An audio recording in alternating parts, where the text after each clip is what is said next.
तो hello and welcome back everyone. Hope आप लोग को अभी तक का जितना भी हमने कंसेप्ट क्लियर किया फॉर लूप तक आप लोगों को अच्छे समझ में आया होगा और भी चीज़ें समझ में आएगी। ठीक है, आज जो हम पढ़ने वाले हैं वो हमारा एक्चुअली एरे है। एरे एक बहुत ही इंपॉर्टेंट कंसेप्ट है किसी भी प्रोग्रामिंग लैंग्वेज के अंदर। अब एरे होता क्या है कि जैसे हम अभी तक कैसे वैल्यू स्टोर कर रहे थे, अगर मुझे 15 को स्टोर करना है तो मैं एक वेरिएबल बना रहा था। जैसे मान लो कि इसका मैंने नाम रख दिया इंट ABC। ठीक है, ए वेरिएबल का नाम है और मैंने 15 को स्टोर करने के लिए रखा। ठीक है, अब मान लो मुझे 10 स्टोर करना है, उसके लिए मैं अलग वेरिएबल 30 स्टोर करना है, ऐसे करके मैं वेरिएबल अगर सिंगल सिंगल वैल्यू मुझे स्टोर करने थे तो उसके लिए हम सिंगल वेरिएबल के अंदर स्टोर करते थे। ठीक है, अब जैसे मान लो कि मेरे पास 5 नंबर्स है। ठीक है, जैसे मैं एग्जाम दिया, मेरे अलग अलग सब्जेक्ट्स हैं, उसमें मैंने सब में अलग अलग मार्क्स होंगे मेरे। ठीक है, अब मान लो कि एक ऑपरेटिंग सिस्टम सब्जेक्ट है जिसमें मेरा 30 मार्क्स आया। ठीक है, एक मान लो कंप्यूटर नेटवर्क सब्जेक्ट है जिसमें मेरा लेट से 50 मार्क्स आया। ठीक है, एक मान लो मेरा एक डिस्क्रीट मैथमेटिक का सब्जेक्ट है जिसमें मेरा लेट से 70 मार्क्स आया। ठीक है, ऐसे करके बहुत सारे अलग अलग मार्क्स हैं। हो सकता है एक मेरा ऐसे सी का हो जिसमें मेरे 90 मार्क्स आए। ठीक है, एक मेरा जावा का है जिसमें मेरे मान लो कि 85 मार्क्स आए। तो ऐसे अलग अलग मार्क्स है। अब मैं बोलूँ कि सबको स्टोर करना है तो फिर हमें क्या करना पड़ेगा। अभी तक के कंसेप्ट के हिसाब से मुझे एक इंट वेरिएबल बनाना पड़ेगा सी, जिसमें हम इसका स्टोर करेंगे। फिर एक और इंटीजर वैल्यू OS करके उसमें 30 स्टोर करेंगे। फिर एक इंटीजर लेंगे जिसमें CM, ऐसे करके हम अलग अलग वेरिएबल बनाते जाएंगे। ठीक है, अब मैं बोलूँ कि भाई अगर मेरे पास इतने ज़्यादा मार्क्स है, मैं हर एक को अगर अलग अलग वेरिएबल में स्टोर करने लगा। अब मान लो एक मार्क्स की बात कर रहा हूँ, मैं किसी और चीज़ की बात करूँ, अगर मुझे मान लो कि सारे स्टूडेंट के रोल नंबर को स्टोर करने होते तो मैं अलग अलग स्टूडेंट को लूंगा, उसका अलग अलग वेरिएबल बनाऊंगा, ऐसे करूंगा। पर यहाँ पे एक कंसेप्ट आता है एरे का, कि अगर आपके पास मल्टीपल वैल्यूज है जिसको आप सिंगल वेरिएबल के अंदर स्टोर करना चाहते हैं तो वो आप कर पाओगे with the help of array.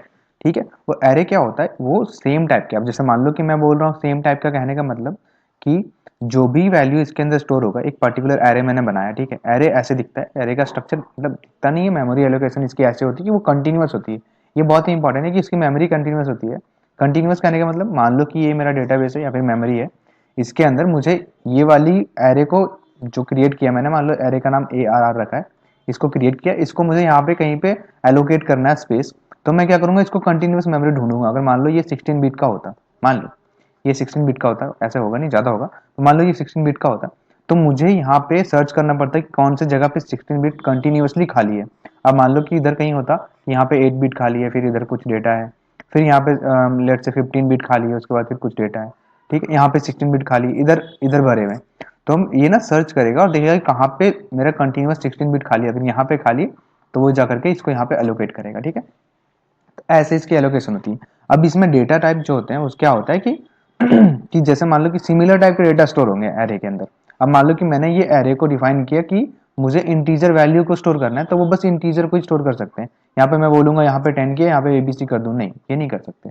हम सेम टाइप के डेटा को इसमें स्टोर कर सकते हैं। ठीक है, अब उसको क्रिएट करने का वे क्या होता है कि मतलब अब एक तो हो गई कि इसकी नीड क्या पड़ी। नीड तो क्लियरली समझ में आ रहा है कि भाई मेरे पास बहुत सारे डेटा है, जो इंटीजर डेटा है उसको मैं अलग अलग वेरिएबल में स्टोर क्यों करूं, अगर मैं एक में करके रख सकता हूं। जैसे मैंने एक सब्जेक्ट नाम का वेरिएबल बनाया। ठीक है, इसके अंदर ही मैंने सब्जेक्ट मार्क्स, मान लो सब्जेक्ट मार्क नाम का एक वेरिएबल बनाया, इसके अंदर मैं सारे के सारे मार्क्स डाल दूंगा। ठीक है, एक स्टूडेंट का मैंने सारे मार्क्स इसी के अंदर डाल दिए, तो ये एक अच्छा वे है ना कि मैं यहाँ पे 90 स्टोर कर दिया, 30 स्टोर कर दिया, 50 कर दिया, 70 कर दिया और 85 कर दिया। तो ये एक अच्छा वे है स्टोर करने का, एक जगह सारे के सारे अरेंज हुए। ठीक है, तो ये था। अब इसको क्रिएट कैसे करते हैं, अब ये अलग अलग टाइप के, मैं चाहूँ तो स्ट्रिंग का एरे बना सकता हूँ, कैरेक्टर का एरे बना सकता हूँ। ठीक है, ऐसे इंटीजर का, ये मैंने स्टार्टिंग में भी थोड़ा सा डिस्कस किया था कि एरे क्या होता है, मतलब ऐसे ही। तो ये हमारा एरे होता है। अब इसको डिक्लेयर कैसे करते हैं हम जावा के अंदर, या तो ये हमारा ऐसा होता है कि अगर मान लो मुझे डायरेक्ट वैल्यू असाइन करनी है। ठीक है, जैसे 90, 30, 50, 70 और 85 था, तो मैं यहाँ पे सिंपल लिखूंगा इंट।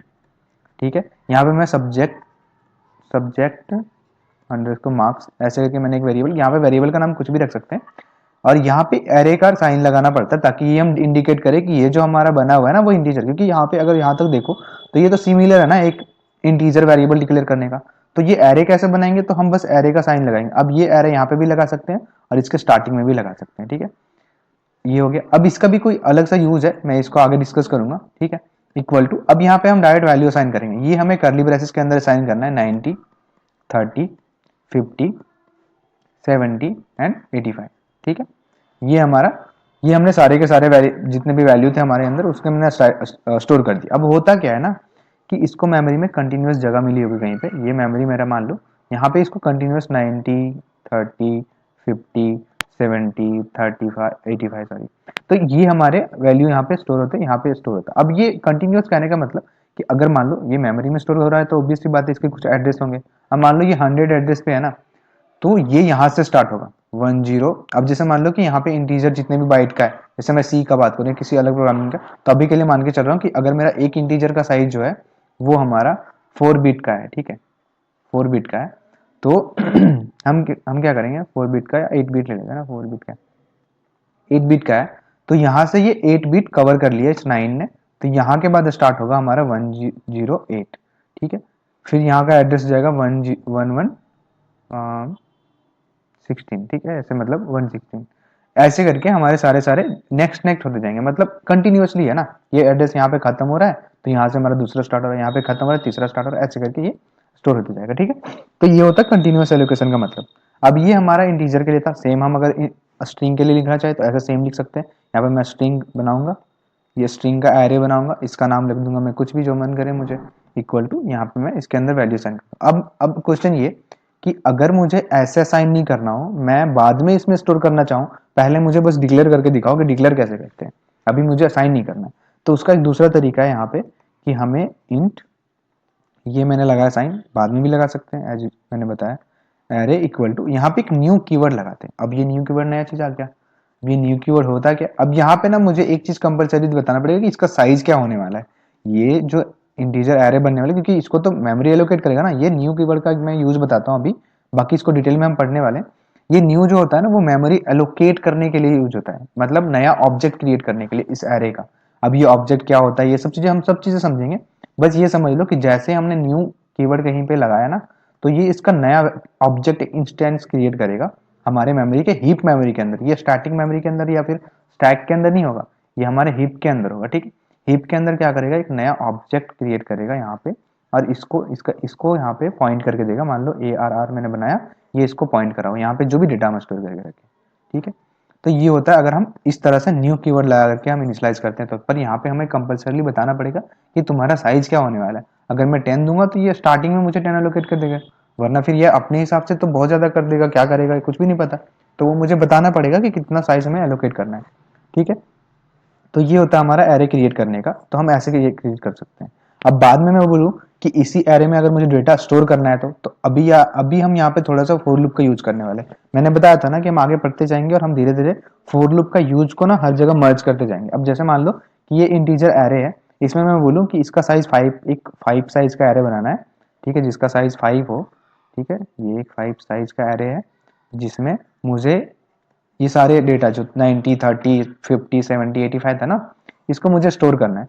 तो ये हम कैसे स्टोर कर पाएंगे, इसके लिए क्या करना है हमें फोर लूप चलाना पड़ेगा। क्यों, अब जैसे मान लो कि मेरे पास वैल्यू कितने हैं, 90 है, 30 है, 50 है, 70 है और 85।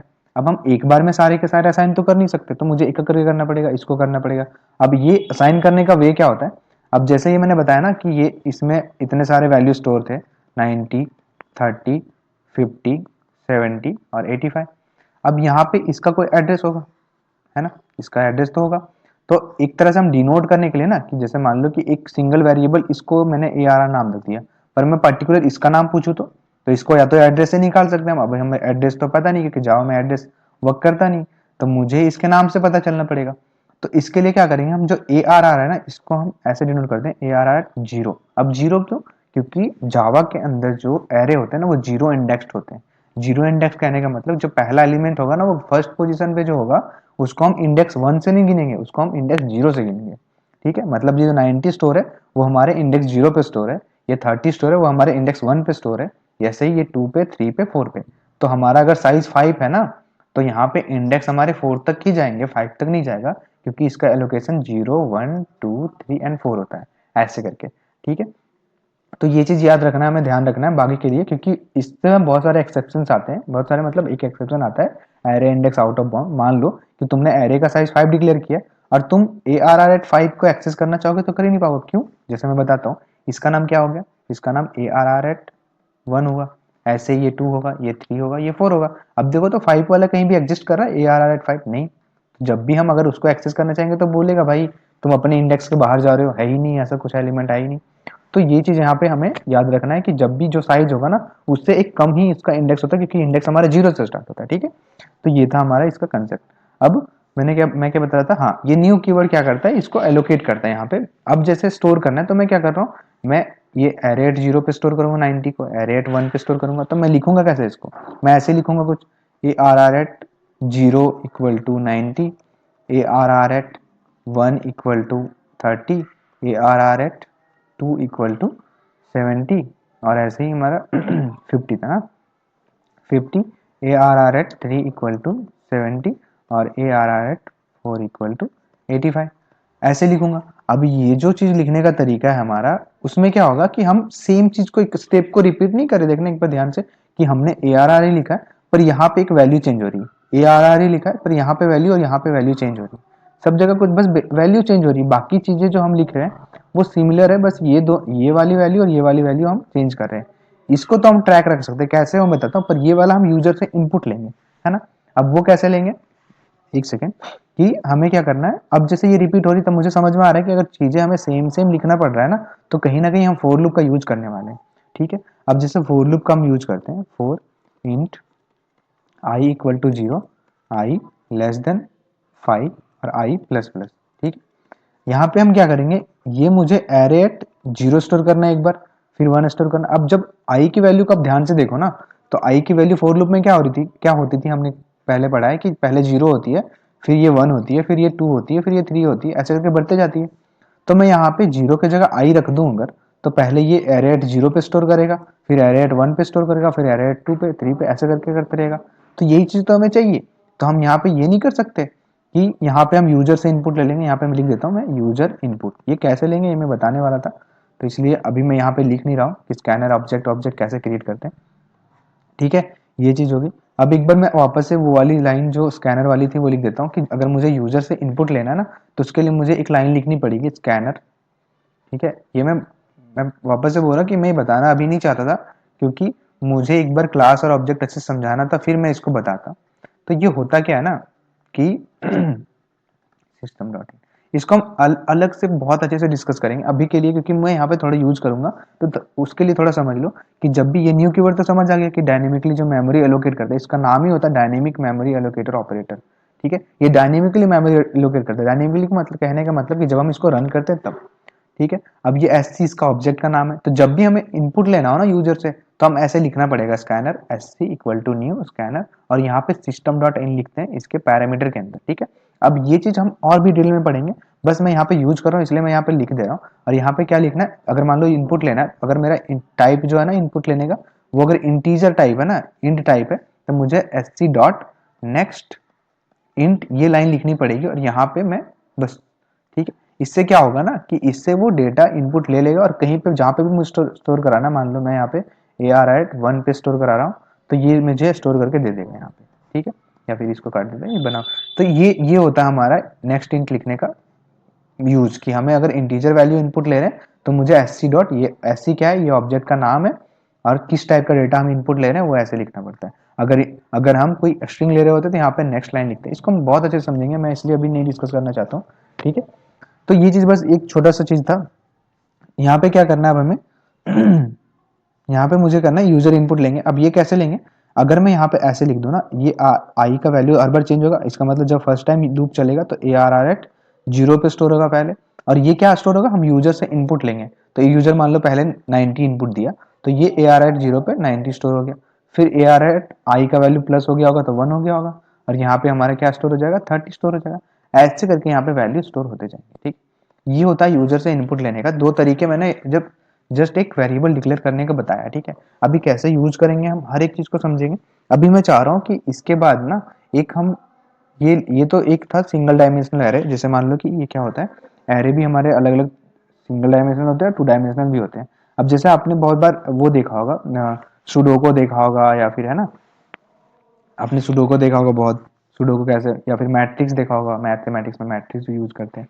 वो कैसे होता है, उसकी वैल्यू कुछ ऐसे रेक्टेंगुलर बॉक्स के अंदर स्टोर होती है, जिसमें वैल्यू ऐसे होती है रो और कॉलम के फॉर्म में। ठीक है, तो इसमें हम वैल्यू कैसे कैसे स्टोर करते हैं कि अगर इसको हम बोलते हैं 2 डायमेंशनल एरे, 2D एरे बोलते हैं इसको, क्योंकि इसके 2 डायमेंशनल, ये तो सबको पता है भाई, ठीक है। और जो अब हम अभी हम पढ़े वो सिंगल डायमेंशन था, जिसमें बस रो के फॉर्म में डेटा स्टोर होती है एक सिंगल लाइन में, ठीक है। ये हमारा सिंगल डायमेंशनल था, ये हमारा 2D एरे था, ठीक है, डबल डायमेंशनल।